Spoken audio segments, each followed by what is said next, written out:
আমি জলের নিচে 24 ঘন্টা বসে থাকার চেষ্টা করব, কারণ 1 লাখ পর্যন্ত গোনাটা কঠিন ছিল না। এই জন্য আমরা জলের নিচে একটা বাক্স রেখেছিলাম আর সেই বাক্সটা হাওয়া দিয়ে ভরে দিয়েছিলাম। এখন আমার লক্ষ্য থাকবে এই বাক্সটার ভিতরে বসার, যেটা জলের নিচে আছে, তাও আবার 24 ঘন্টার জন্য। চলুন তাহলে জলের নিচে 24 ঘন্টা কাটানো যাক। যেরকমটা আপনারা দেখছেন এখন সকাল 11:26, আমি এর নিচে 24 ঘন্টা কাটাবো। আর আবার যখন আমি বেরিয়ে আসবো তখন 11:26 বাজবে, কিন্তু সেটা কাল। আর এই বাক্সটা জলের নিচে আছে, তার মানে আমি 24 ঘন্টা জলের নিচে কাটাতে চলেছি। এটা তোমার জন্য, জেক পলার্স। বাড়িতে এটা ট্রাই করবে না জানো। Good luck.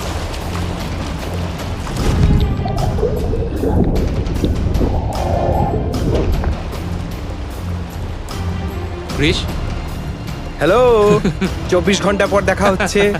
ওকে বন্ধুরা, খারাপ অডিওর জন্য আমি ক্ষমা চেয়ে নিচ্ছি, কিন্তু এখন আমি বাকেটের তলায়। এই বাকেটটা জলের তলায় আছে আর আপনারা দেখতে পাচ্ছেন আমি পুরোপুরি জলের নিচে ডুবে আছি। আমি 24 ঘন্টা এই বাকেটটার তলায় কাটাতে চলেছি, তার মানে হলো আমি পুরো 24 ঘন্টা জলের নিচে থাকতে চলেছি। এখন নর্মালি এটা করা সেফ হবে না, কিন্তু এখানে আমার কাছে একটা টিউব আছে যেটা আমাকে অনবরত অক্সিজেন সাপ্লাই করছে।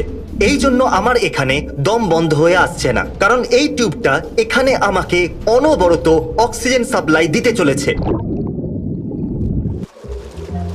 Hello, hi partner. তুমি এখানে কেন এসেছো?